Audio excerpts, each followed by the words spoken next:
Hello everyone, myself Raval Singh. Good morning to all of you. Today I am going to present topic neonatal jaundice.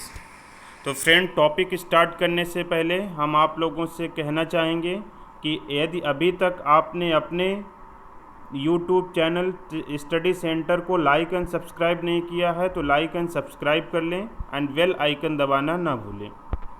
सबसे पहले हम आपसे बताना चाहेंगे कि न्यूनेटल जॉन्डिस वो जॉन्डिस या वह पीलिया होती है जो पैदा होने से लेके 28 दिन तक बच्चे में देखने को मिलता है। जॉन्डिस की कंडीशन में होता क्या है कि हमारे ब्लड में एक पिगमेंट होता है जिसका नाम होता है बिलिरुबिन। बिलिरुबिन का लेवल जब हाई होता है तो ऐसी कंडीशन को हम हाइपर बिलिरुबिनेमिया बोलते हैं।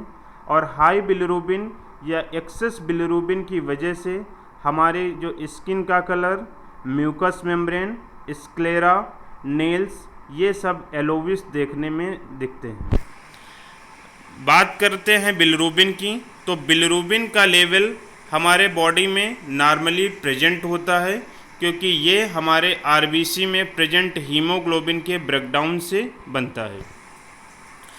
न्यूनेटल जॉन्डिस बेसिकली दो प्रकार का होता है, एक होता है फिजियोलॉजिकल जॉन्डिस, दूसरा होता है पैथोलॉजिकल जॉन्डिस। बात करते हैं कि physiological jaundice and pathological jaundice को पता कैसे लगाएंगे। तो फिजियोलॉजिकल जॉन्डिस वह जॉन्डिस होता है जो जन्म के से 24 घंटे बाद यदि बच्चे में प्रेजेंट होता है, यानी बच्चे का म्यूकस मेम्ब्रेन, स्क्लेरा या नेल्स के कलर में एलोविस दिखता है, तो ऐसे जॉन्डिस को हम फिजियोलॉजिकल जॉन्डिस बोलते हैं। बेसिकली जो इसकी मैक्सिमम इंटेंसिटी होती है, यानी मैक्सिमम जो लेवल होता है 4 से 5 दिन में टर्म में और 7th डे ऑफ लाइफ में प्री टर्म में देखने को मिलता है। 4 से 5 दिन में यानी टर्म वो बच्चे होते हैं जो 37 से लेके 42 वीक के अंदर में पैदा होते हैं, उनको हम टर्म डिलीवरी बोलते हैं। और जो ऐसे बच्चे जो 37 सप्ताह यानी 37 वीक के पहले जो डिलीवर्ड होते हैं, ऐसे बच्चों को हम प्री टर्म बेबी बोलते हैं। इसमें जो नॉर्मल परसेंटाइल होता है यानी टोटल सीरम बिलिरुबिन का, वही रहता है, यानी पर आवर्स। जो हम अभी आगे बात करेंगे पैथोलॉजिकल जॉन्डिस में, तो पैथोलॉजिकल जॉन्डिस में जो हमारा बिलिरुबिन होता है वो 0.2 mg/dl पर आवर्स के हिसाब से रेज्ड होता है यानी बढ़ता है। इसमें जो है अगर बच्चे का कोई ट्रीटमेंट की ज़रूरत नहीं होती है और लगभग 14 दिन बाद यानी आफ्टर 14 डेज बाद बच्चे का क्लिनिकली कोई भी ऐसा देखने को नहीं मिलता है, यानी बच्चा नॉर्मल हो जाता है। तो फिजियोलॉजिकल जॉन्डिस कोई डेंजरस नहीं है, ये नॉर्मली सारे बच्चों में होता है। अगर बच्चा जो है टर्म डिलीवरी का है यानी 37 से 42 सप्ताह के भीतर पैदा हुआ है, तो ऐसे बच्चों में चौथे से 5वें दिन जॉन्डिस देखने को मिलता है।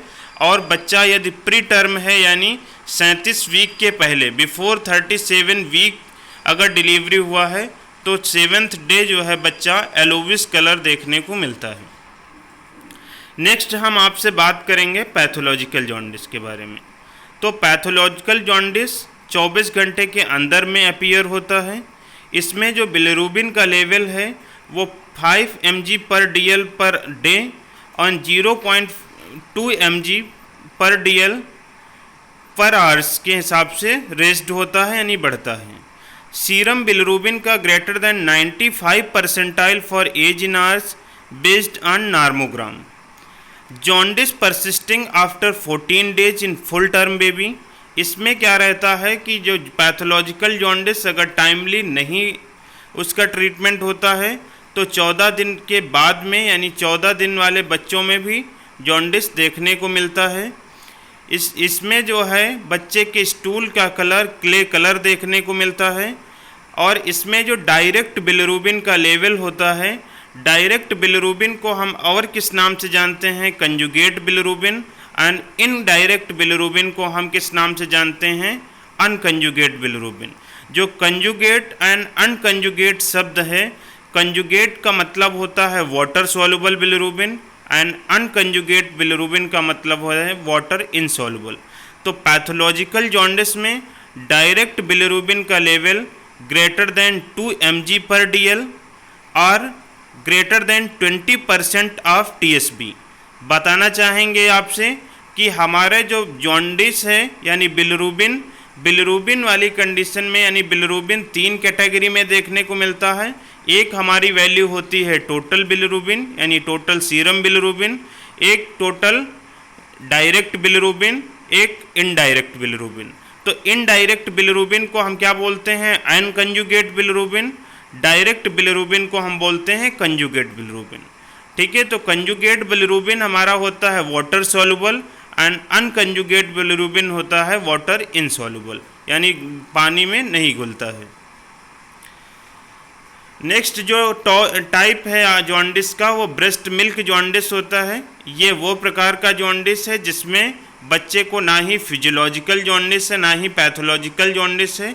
माँ के मदर मिल्क में या ब्रेस्ट मिल्क में कुछ ऐसे चीज़ें प्रेजेंट होती हैं जिसकी वजह से जॉन्डिस परसिस्ट होता है, जैसे कि pregnanediol free fatty acid and beta ग्लूकोरिनिडेज।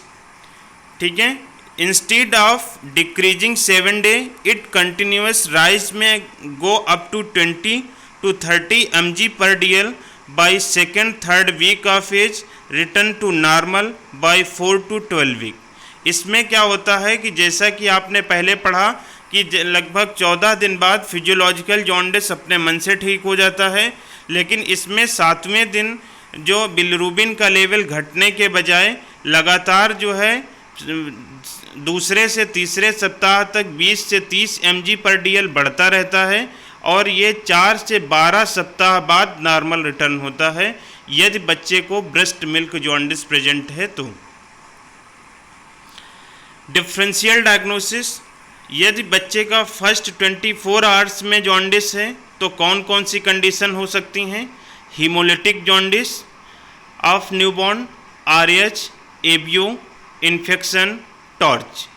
बात करते हैं हीमोलिटिक का, तो हीमो मीन्स होता है ब्लड एंड लिसिस मतलब होता है ब्रेकडाउन, यानी हमारे RBCs का बहुत तेज़ी से टूटना जिसकी वजह से जॉन्डिस होता है, जो कि लगभग 24 घंटे के अंदर ही प्रेजेंट हो जाता है।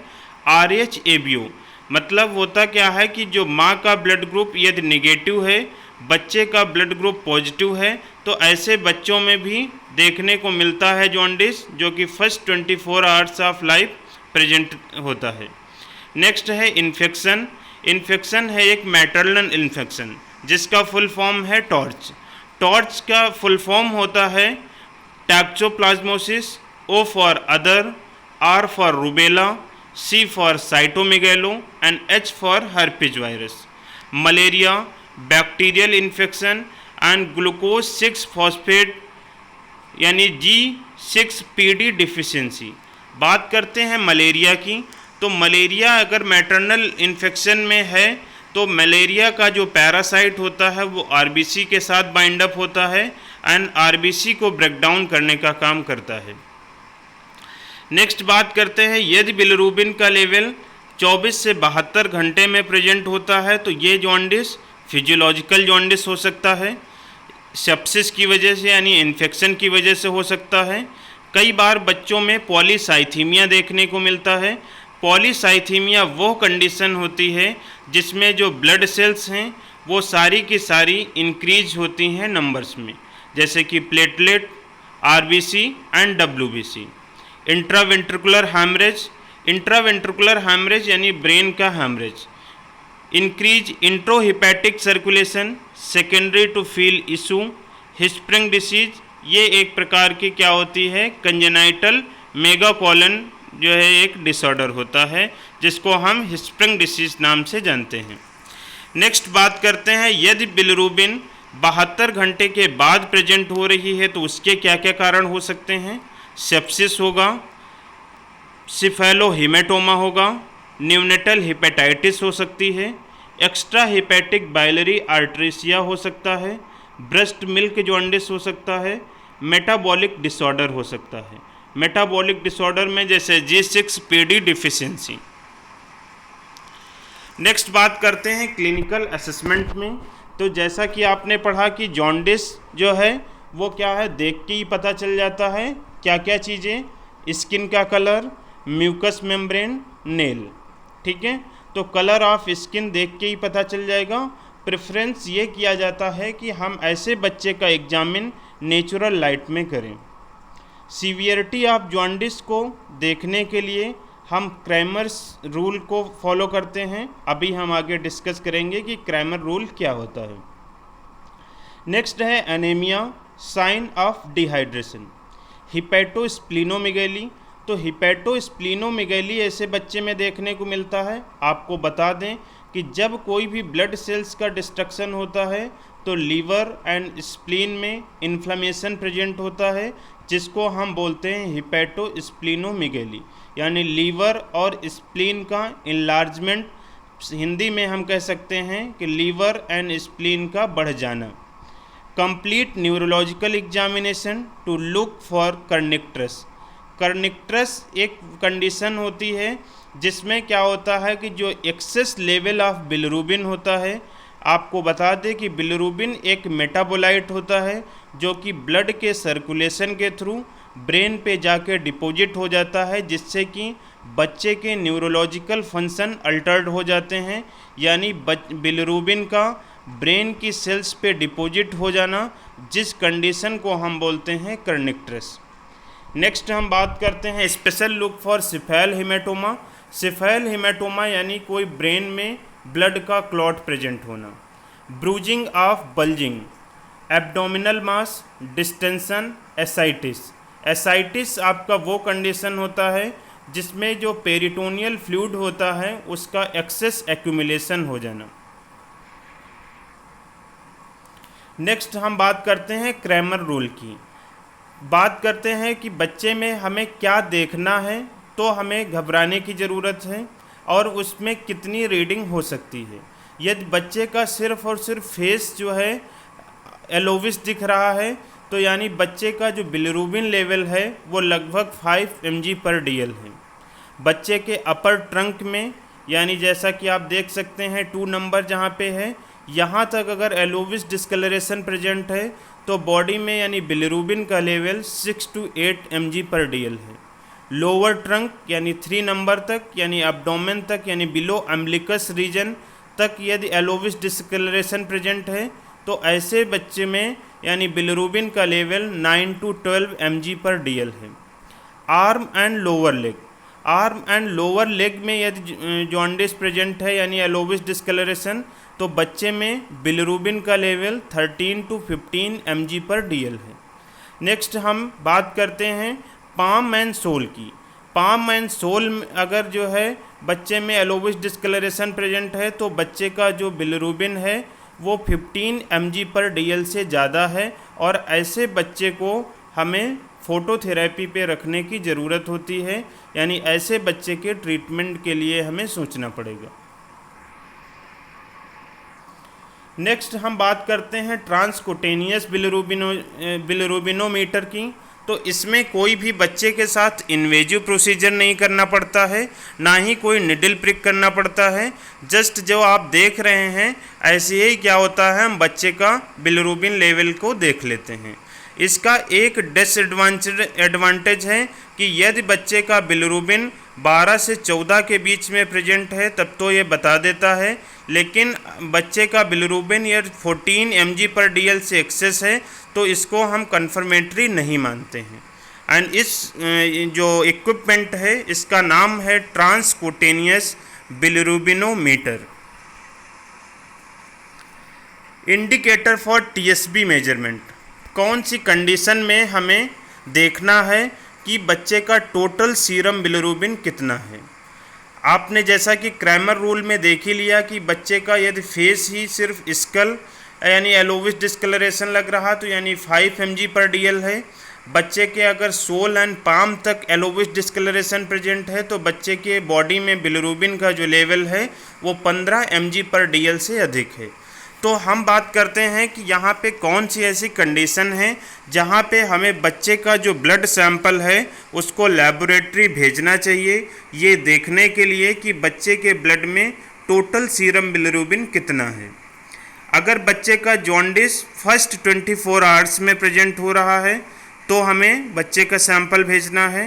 Beyond 24 hours, if visually assessed jaundice like to be more than 12 to 14 mg per dl.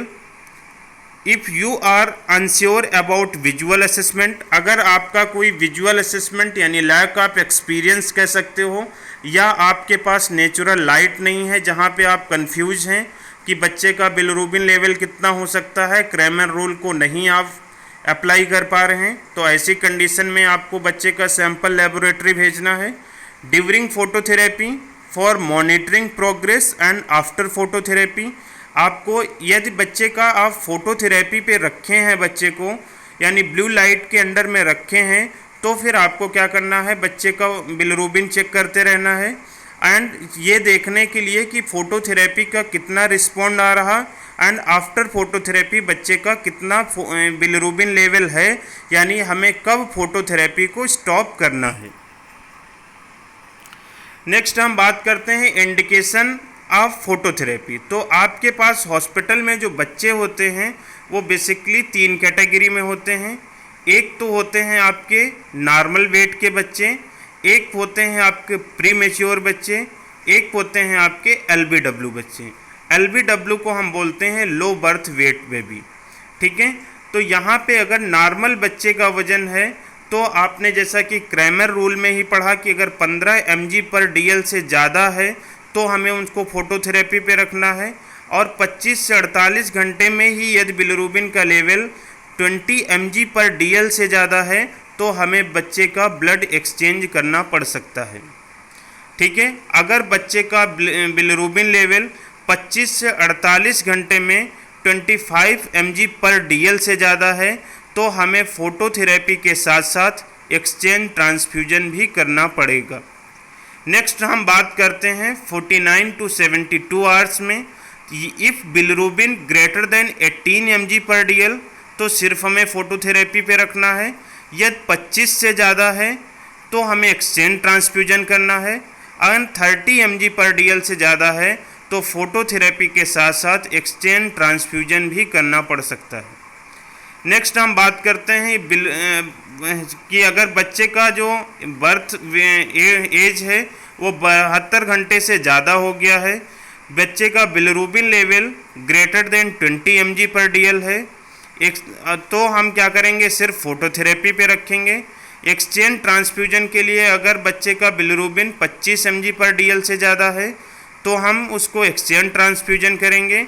ये जो हम बात करते हैं वो टर्म न्यूबॉर्न, यानी बच्चे 37 से 42 वीक में पैदा हुआ है और बच्चे का वजन भी जो है वो 2.5 kg से ऊपर है। नेक्स्ट हम बात करते हैं प्री मैच्योर और LBW की। प्री मैच्योर वो बच्चे होते हैं जो 37 सप्ताह के पहले पैदा हो जाते हैं, यानी बिफोर 37 वीक डिलीवरी, ठीक है। एंड जो baby weight less than 2.5 kg। आपको बता देना चाहेंगे कि जो लो बर्थ वेट होता है वो आप 3 कैटेगरी में होता है। आपके यदि बच्चे का वजन जो है 2.5 kg से कम है तो उसको हम सिर्फ LBW बोलेंगे। बच्चे का वजन 1500 ग्राम से कम है तो उसको हम वेरी LBW बोलेंगे, और बच्चे का वजन यदि 1000 ग्राम से कम है तो उसको हम एक्सट्रीमली LBW या एक्सट्रीमली लो बर्थ वेट बोलते हैं। अगर बच्चे का वजन लेस देन 1 kg है दैट मीन्स एक्सट्रीमली LBW, ठीक है। तो इसमें अगर जो है 5 से 7 भी बिलिरुबिन है तो भी हमें क्या करना है, बच्चे को फोटोथेरेपी पे रख देना है, ठीक है। और 10 से 12 mg पर DL अगर है तो हमें एक्सचेंज ट्रांसफ्यूजन करना है, ठीक है। बच्चे का वजन अगर 1 किलो से लेके 1.5 किलो है, फोटोथेरेपी 7 to 9 mg पर DL है, यानी बिलिरुबिन का लेवल, तो हमें फोटोथेरेपी पे रखना है। और एक्सचेंज ट्रांसफ्यूजन में यदि बिलिरुबिन का लेवल 12 to 15 mg पर DL है तो एक्सचेंज ट्रांसफ्यूजन करना पड़ सकता है। 1.5 to 2 kg में बिलिरुबिन का लेवल 10 to 12 mg/dl के लिए फोटोथेरेपी आपको स्टार्ट करना है। यदि बिलिरुबिन का लेवल 15 to 18 mg/dl है तो एक्सटेंड ट्रांसफ्यूजन करना पड़ सकता है। नेक्स्ट हम बात करते हैं 2 to 2.5 kg में 13 to 15 mg/dl और है अगर, तो आपको क्या करना है, फोटोथेरेपी देना है। और बच्चे का वजन बच्चे का बिलिरुबिन लेवल अगर 18 to 20 mg/dl है तो एक्सचेंज ट्रांसफ्यूजन करना है। नेक्स्ट हम बात करते हैं ट्रीटमेंट की या थेराप्यूटिक ऑप्शन। तो थेराप्यूटिक ऑप्शन आपके पास दो हैं, जैसा कि आपने पहले पढ़ लिया। एक शब्द आप पढ़ रहे हैं फोटोथेरेपी, दूसरा आप पढ़ रहे हैं एक्सचेंज ट्रांसफ्यूजन।